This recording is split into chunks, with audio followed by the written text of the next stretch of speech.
A DNA Cascais é uma agência da Câmara de Cascais que apoia o empreendedorismo. Desenvolvemos o ecossistema empreendedor. O ecossistema empreendedor vai desde projetos de empreendedorismo nos mais jovens, nas escolas secundárias, e depois temos todo um programa de apoio à criação de novas empresas. E como é que nós ajudamos os empreendedores a criar as empresas?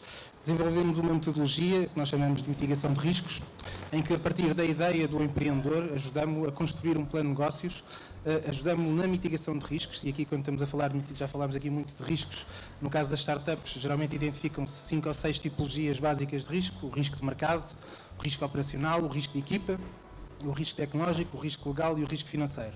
E, portanto, na prática, por outro lado, também mitigando os riscos, quando chegam a estes senhores que estiveram aqui sentados antes de nós, quer a banca, quer a capitais de risco, quer a business angels, se de facto a mitigação de riscos estiver bem feita, as probabilidades de obterem capital também são muito maiores. Portanto, de uma forma muito breve, e focando aqui na questão do nosso apoio, como eu disse, o ecossistema tem outro tipo de programas, mas focando na parte do apoio à criação de empresas, são essas, no fundo, os drivers da nossa atuação. Nós começámos em 2009, a DNA Cascais já existia, portanto também aprendemos um pouco com eles, mas somos uma organização totalmente diferente. Nós somos uma parceria entre a Câmara Municipal de Lisboa e a ACL, que é a Câmara de Comércio e Indústria Portuguesa. E, desde logo, formalmente, somos um departamento da ACL, o que nos dá uma flexibilidade enorme de funcionamento. Portanto, nós somos financiados pela Câmara, apoiados pela Câmara, mas também financiados por uma entidade privada, que é uma associação empresarial de grandes, pequenas e médias empresas, e vivemos dentro do seu ambiente. Portanto, podemos de facto ser muito flexíveis, somos muito flexíveis, e eu considero-me um verdadeiro empreendedor porque também fui chamado para criar a Invest Lisboa e, portanto, tive a oportunidade de desenvolver este projeto de uma forma muito solta, digamos assim, e de cometer os meus erros, muitos erros, mas também ter algumas vitórias das quais muito me orgulho. Nós trabalhamos em 3 áreas. A primeira área é a promoção internacional. Nós aí fazemos eventos lá fora a dizer: venham para Lisboa, para o Conselho de Lisboa, invistam em Lisboa, instalem as vossas empresas em Lisboa, promoção internacional. Damos o apoio aos investidores e às empresas e aos empreendedores que se querem instalar em Lisboa. E depois temos uma terceira área de atividade, que é a dinamização da economia de Lisboa. Nessa última área, temos feito alguns dos projetos mais interessantes, que são, no caso, promovemos o aparecimento da Startup Lisboa, e falámos agora neste último painel, falou-se nisso. De facto, eu penso que a Startup Lisboa contribuiu para esta atmosfera de apoio ao empreendedorismo, de grande aceleração do empreendedorismo em Portugal, que em parte é também por motivo de necessidade, pelo facto de haver muita gente desempregada que sente necessidade de criar o seu próprio emprego, que também corresponde a um movimento internacional, a uma moda, se assim quiserem dizer, ou outros fatores mais profundos, mas que cá em Portugal, de facto, tem sido fantástico de ver, e que eu acredito profundamente, e todos os que estamos envolvidos neste movimento acreditam, que terá grandes sucessos nos próximos anos.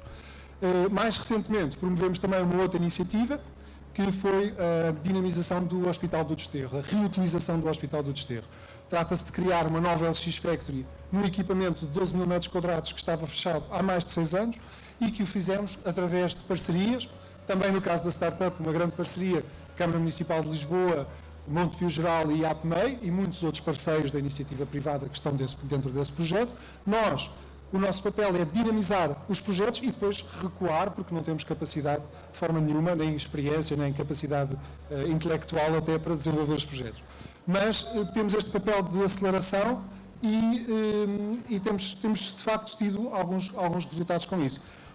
Outras iniciativas que fizemos, por exemplo, um leilão de arrendamento de lojas low cost, em que numa tarde arrendámos 50 lojas com a Apple, foi um projeto com a Apple, o que, quer dizer, parecendo que não, são 50 gotas de água, começam a ser muitas gotas de água, começa-se a ver o movimento, começa-se a criar, de facto, dinâmica na economia. E, no caso do apoio aos investidores, aos empreendedores e às empresas, nós posicionamos como facilitadores. Portanto, não temos no nosso ponto de vista, não temos um esquema tão bem montado, tão perfeccionista, da forma que a DNA Cascais tem. Nós posicionamos de uma outra forma, somos facilitadores. Procuramos dar aquilo que precisam, mas de uma outra forma. Nós não temos os recursos internos para dar um acompanhamento tão profundo. Isso é feito pela Startup Lisboa, por exemplo, e por outras entidades. Nós limitamos-nos a dar os contactos que são necessários, procurar os parceiros que são necessários, procurar os espaços de instalação, procurar as fontes de financiamento e dar algum aconselhamento, mas de uma forma mais leve.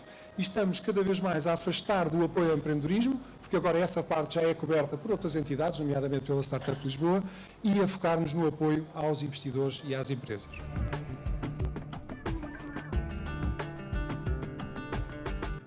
A nossa principal preocupação, em geral, é mais a questão do financiamento, portanto, remetendo para o painel anterior, ou é a questão das burocracias. Nós tentamos ser facilitadores, mas o facilitador era a tal história da renda, às vezes, aquilo que aparentemente é pequeno e que, sobretudo para quem está a começar, pesa bastante. E uma das coisas que costuma dar-se o nome académico de custo de contexto, mas que geralmente é a terrível burocracia que continua a existir em Portugal.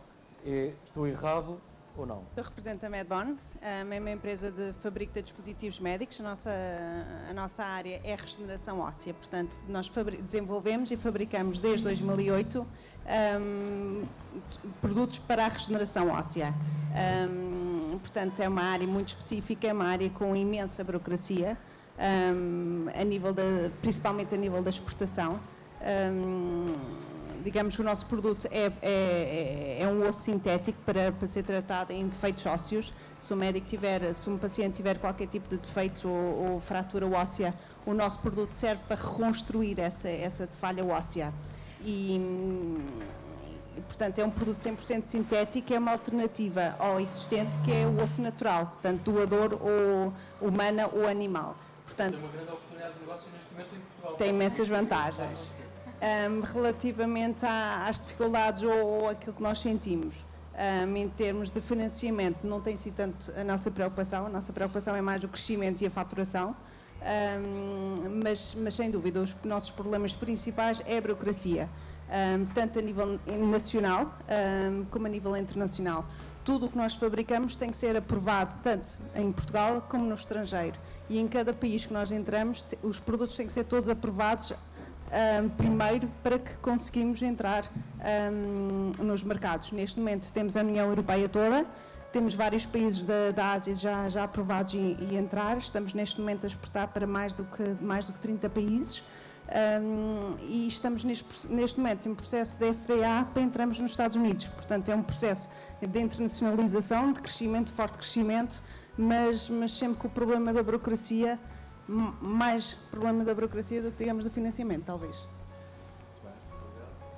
Bem, no meu caso não me preocupo, porque no meu caso, no WeShareIt, em que trabalhamos com o mercado corporativo, se nós queremos financiamento, basta-nos arranjar um cliente.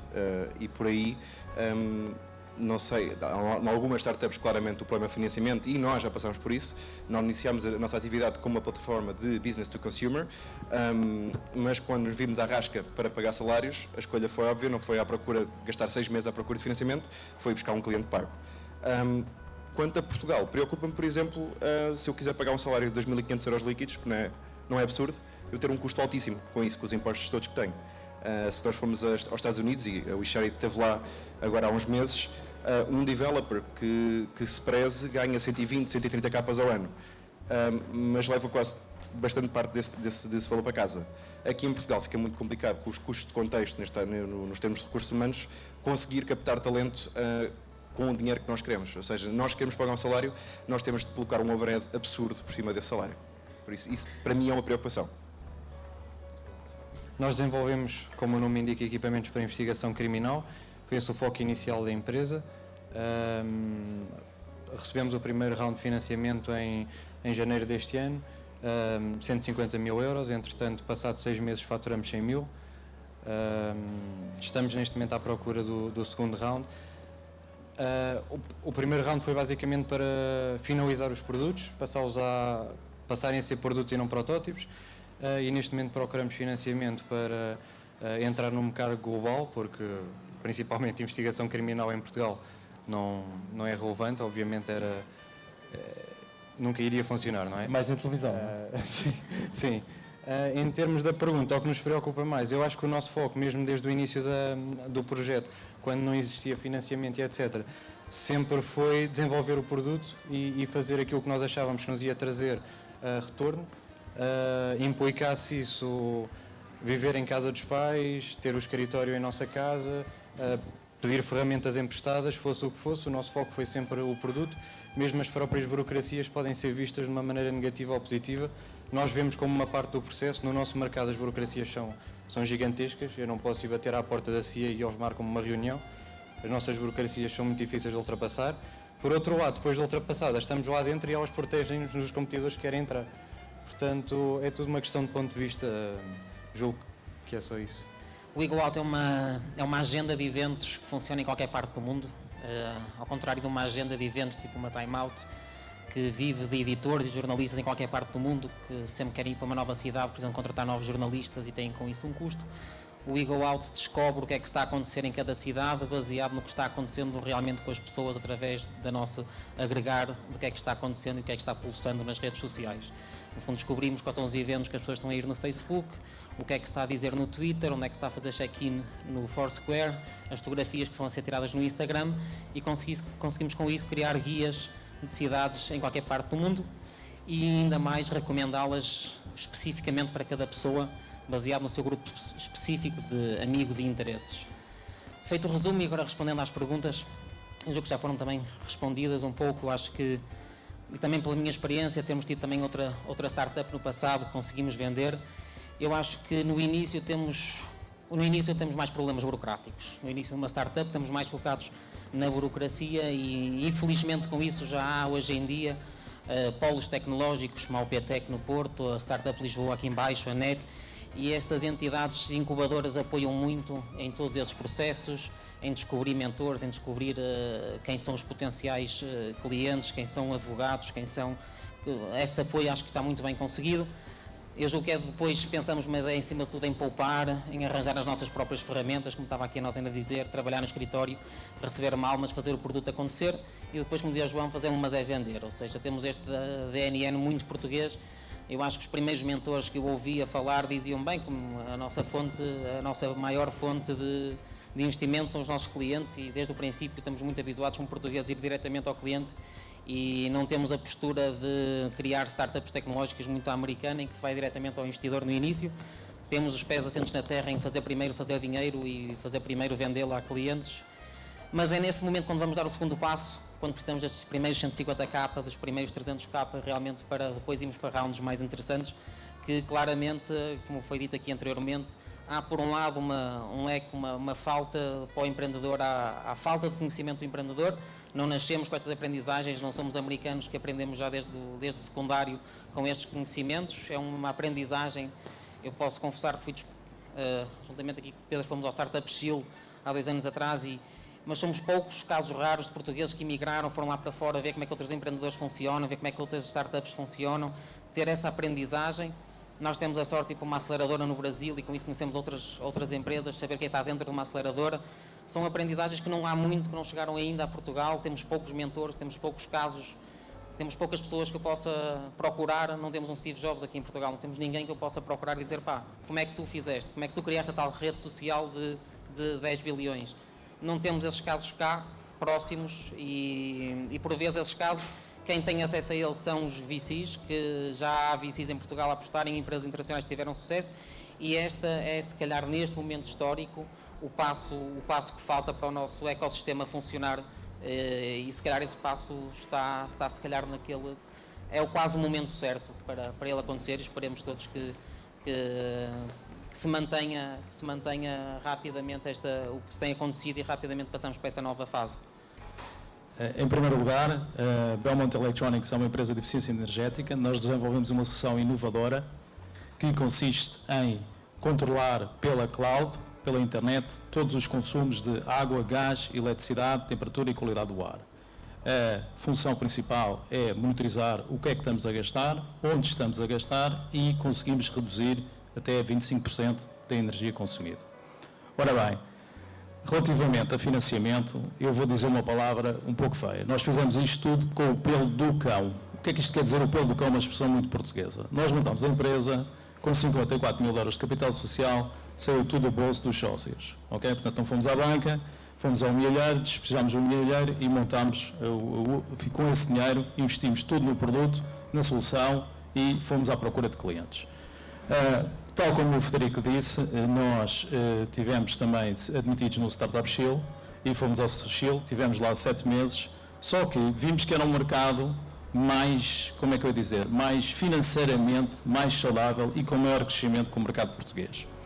E então decidimos, no Chile, para vender no Chile, é preciso ter uma empresa chilena. O governo chileno financiou-nos com 40 mil dólares, a fundo perdido, okay, devidamente escrutinados com faturas, etc, etc, portanto não foi dado. E então o que aconteceu foi que, ao criar essa empresa chilena, começámos também a arranjar clientes chilenos. E neste momento temos uma operação em Portugal e uma operação no Chile. Para responder à sua questão da burocracia, não sofremos disso. A única coisa que eu diria em Portugal que é mais complicado é o atraso nos pagamentos da parte dos clientes. Esse aspecto não está bem definido, todos os empresários sofrem na pele esse problema e eu diria que no Chile o sistema fiscal é de tal maneira rigoroso que toda a gente paga as faturas a tempo e horas. Eu penso que esse problema de tesouraria é talvez um problema mais grave do que o financiamento das empresas para a sobrevivência das empresas. Eu gostava que partilhasse um bocadinho mais a vossa experiência também, até porque este painel é precisamente sobre a atuação internacional. Acabamos de ouvir o Pedro falar sobre a questão do Chile. Relativamente a mercados internacionais, qual é que têm sido as vossas... É um bocado mais contar a história, não é? Já sabemos o que é Portugal, o que são uma série de outros países, as diferenças que há macroeconómicas, de custo de contexto, questões financeiras, mas contem-nos um pouco algumas das vossas experiências, das vossas histórias em termos internacionais. Nossa internacionalização foi desde o primeiro momento, portanto a empresa foi já preparada para a internacionalização, esse era o nosso objetivo desde o início. Isto pode parecer assim um pouco feio, mas pelo menos com a nossa experiência foi mais fácil vender lá para fora do que cá em Portugal. Portanto, se calhar um pouco pela nossa maneira de sermos um pouco desconfiados, ou não sei, foi bem mais fácil e continua a ser mais fácil vender lá para fora do que em Portugal. O que também facilita a parte dos pagamentos, portanto, toda a parte internacional é tudo pré-pago. O que facilita muito a questão de tesouraria. Obviamente também vendemos em Portugal, porque até o momento, e espero que continue, não tem sido tão problemático. Em termos de internacionalização, qual é que é a parte mais fácil para procurarmos clientes e fecharmos clientes? Tem sido sempre nas feiras. Portanto, participamos nas maiores feiras mundiais e aí é que temos o maior contacto com os nossos clientes e a partir daí o processo desenrola-se. Mesmo a nível da investigação, temos agora um projeto a ser financiado por Inglaterra, também foi um projeto que sugeriu e o processamento, a negociação é muito mais rápida, portanto lidar com a Inglaterra ou lidar com a Arábia Saudita ou lidar com este tipo de países, a negociação é mais rápida, pelo menos pela nossa experiência, do que em Portugal, que em Portugal é mais, não sei, se calhar pensamos demasiado antes de avançar, não sei, pelo menos. O eShare começou exatamente como uma solução B2C que se propunha a ajudar as pessoas a encontrar os melhores presentes com os amigos e com a família. Posto isto, obviamente que isto seria uma solução internacional desde o primeiro momento e nem nunca pensámos em Portugal. Porquê? Porque uma compra de um presente termina numa compra e a compra online em Portugal ainda é algo que é visto como um processo diabólico. Eu tenho pessoal da minha idade, com 24 anos, que tem medo de pôr o cartão de crédito online. O que nos leva um pouco atrás na parte da sociedade online em que vivemos, mas que nos Estados Unidos, por exemplo, no mercado que fatura 350 mil milhões ao ano online, é ótimo.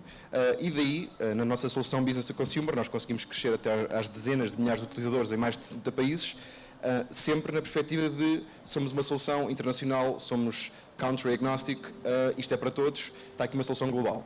No mercado B2B, em que nos posicionamos agora, e aqui ainda falando um pouco da parte do investimento há pouco, lá está, nós queremos dinheiro, nós vamos buscar um cliente, não vamos buscar um investidor. No entanto, nós temos investimento. Para quê? Porque os nossos investidores internacionais conseguem exatamente através da sua rede trazer-nos a internacionalização que nós precisamos neste momento. Ou seja, eu não me interessa chegar a um grupo que vende online em Portugal. Porquê? Porque vai faturar 35 milhões ao ano. 35 milhões ao ano não faz nada ao final do ano no meu balanço. Eu preciso chegar a um autogrupo na Alemanha que fatura 6 bis. é isso que eu preciso. E daí atingir a internacionalização através da rede de investidores também, para chegar a países que têm uma cultura online bastante mais guerrida. Atualmente, a WeShare It, só para dar contexto, na versão B2B, ajuda as empresas que têm lojas online a vender mais, trazendo os mecanismos sociais da recomendação e de chamar amigos no Facebook para a escolha de um presente, trazendo mais compras a esse site. No nosso caso é um pouco parecido em termos de abordagem com o da Qualia, portanto nós fomos desde o primeiro momento, a empresa foi virada para a internacionalização, como não podia deixar de ser. Os nossos primeiros passos, para além de contactos que tínhamos no mercado, foram feiras especializadas no setor, muitas vezes devido ao tipo de produto e ao nicho em que estamos a trabalhar, mesmo isso é complicado. Nós temos feiras em que para irmos precisamos de meses de credenciação, em que temos verificações para ver se podemos ir às feiras ou não, porque vamos conhecer pessoas nas feiras que trabalham em serviços de informações de todo o mundo, portanto passamos meses a ter uma credenciação de segurança para poder ter um stand numa feira. Mas a nossa abordagem foi muito por aí, portanto as feiras levam-nos aos clientes, e nesse aspecto podemos dizer que a burocracia neste momento ainda dificulta. Da minha experiência de internacionalização, já temos uma empresa de serviços que internacionalizávamos, acho que 90% da nossa faturação no passado, e como foi dito, a maioria dos clientes foram angariados em feiras, e acho que as feiras são essenciais. Depois há uma grande vantagem dos serviços em Portugal para internacionalizar, porque também, como o João dizia há pouco, o nosso custo de mão de obra é barato para a Europa, por isso conseguimos, a nível de serviços, se formos vender serviços de capital humano, competências humanas, os nossos serviços são muito mais baratos e conseguimos competir ao nível de qualidade, aos mais altos estándares mundiais, e por isso internacionalizar como uma empresa de serviços no passado foi até bastante fácil, porque a partir do momento em que conhecem empresas portuguesas com bons estándares de qualidade, a um preço muito inferior ao mercado, acaba por ser bastante vantajoso, e empresas de serviços em Portugal de capital humano, em áreas que possam ser internacionalizadas, como por exemplo a nossa área, que é a engenharia informática, seja nas áreas mobile ou nas áreas web, acaba por ter uma área que tem potencial de internacionalização muito alta. Também há vários créditos para a internacionalização que nessas áreas são fáceis, ou seja, indo a feiras compensa, porque o custo de ir a uma feira acaba por sair barato, e depois, desde que se angariar clientes, a nossa capacidade de entrada no mercado acaba por ser fácil. Numa outra área, como agora temos a nossa plataforma online, queremos chegar em massa a globalizar uma plataforma, uma rede social ou um online, um serviço de e-commerce, já se torna mais complicado, já os custos de investimento de globalizar, há muita ideia de que para globalizar o site basta estar traduzido, que chega a qualquer parte do mundo. A realidade claramente não é essa, precisa-se promover em qualquer parte do mundo que se queira ir, é preciso fazer muito trabalho de PR, muito trabalho de comunicação, muito trabalho de community management, e todo esse esforço tem custos associados muito altos. Então, nos dias de hoje, em que a internet está cada vez mais populada, ser distintivo e conseguir essa projeção é cada vez mais complexo. A nossa experiência de internacionalização hoje, nos dias de hoje, através do Ego Out, começou no Brasil, e tem que ser feita com o mesmo, ou seja, embora seja uma plataforma online, tem as mesmas problemáticas de uma internacionalização de um produto físico, ou seja, é preciso estar no terreno, é preciso estar no país, é preciso começar a comunicar para as pessoas, é preciso mostrar às pessoas, é preciso criar uma rede de contactos, e tem um processo que vai dentro de qualquer outro produto, embora seja um produto online, tem que haver uma presença nesse país. Essa presença normalmente é colmatada com um investidor local que nos permite rapidamente chegar a 3, 4 players do mercado, que nos permita divulgar e nos permita promover nesses locais. Nesse aspecto tivemos a sorte de estar numa aceleradora no Brasil, e a aceleradora, tal como um investidor, tem esse papel de ajudar a fazer a promoção no país. No fundo, ter um parceiro, ter um sócio no país é fundamental para promover uma plataforma online no país. E depois, claro, que há os casos raros de nós o facto de termos a plataforma online, mesmo assim conseguimos angariar utilizadores de países que não estaríamos à espera, e de repente sermos muito conhecidos num país, mas isso tem a ver com a qualidade do produto, tem a ver às vezes com alguns fatores que são menos fáceis de explicar. Felizmente temos sido bafejados por alguma sorte, aquela componente que nós não sabemos explicar, e felizmente tem acontecido. mas acho que é resumidamente sobre a transação. Nós não temos um produto virtual, não temos um produto de internet. Temos um produto que assenta em eletrónica inteligente, que também tem um software na internet. Qual é o problema? O problema é que as pessoas querem ver as coisas a funcionar antes de comprar. Como tal, nós tivemos que investir em demonstrações, criar instalações piloto no Chile, tivemos numa feira onde tivemos os equipamentos a funcionar para toda a gente ver. E disseram-nos, meus senhores, os senhores não vendem absolutamente nada aqui no Chile e quando não tiverem uma empresa chilena. Nós não queremos comprar nada a nenhuma empresa de Portugal. Nós queremos comprar aqui a pessoas que tenham empresas no Chile, para que nós, se houver alguma coisa errada, possamos usar a justiça chilena contra vocês. E assim fizemos. Como não devemos nada, constituímos uma empresa chilena e arranjámos distribuidores chilenos. Neste momento temos 2 distribuidores chilenos e temos uma excelente relação deles. Claro que a confiança não foi de um dia para o outro. Posso dizer que o primeiro cliente demorou 6 meses. O segundo, montam mais 3 em cima. Portanto, as coisas demoraram bastante tempo. E o que é que eu queria concluir aqui com a internacionalização? É que há que ser muito persistente e muito paciente. Ok? Felizmente, aqui os meus colegas, diria que têm uma inteligência talvez superior à minha, conseguem fazer estas soluções virtuais fantásticas, que é um software que vendem para o mundo inteiro. Nós, com produtos físicos, é um pouco mais difícil e então há que ser um pouco mais paciente. Bom, eu penso que respondi aqui à questão. Quero dizer-vos, sobretudo como cidadão da República Portuguesa, ou pelo menos do que resta dela, é que espero sinceramente que daqui a um ano vocês estejam mesmo muito melhor, ainda mais confiantes e com a força que estão a demonstrar e sinceramente para mim valeu imenso ter estado aqui numa sexta-feira puxada, mas mesmo muito puxada, e já que é sexta-feira e amanhã existe sucesso.pt, se quiserem ver o sucesso.pt é fácil, está no site da SIC Notícias, dá aos sábados às 11h30 da manhã também na SIC Notícias, depois dá ao domingo às 2h30 da tarde e às 8h30, portanto é uma forma de nos diferenciarmos dos telejornais dos jornalistas. Mandem sugestões, críticas, o que quiserem para luislopes@sic.pt. Obrigadíssimo. Obrigada a todos.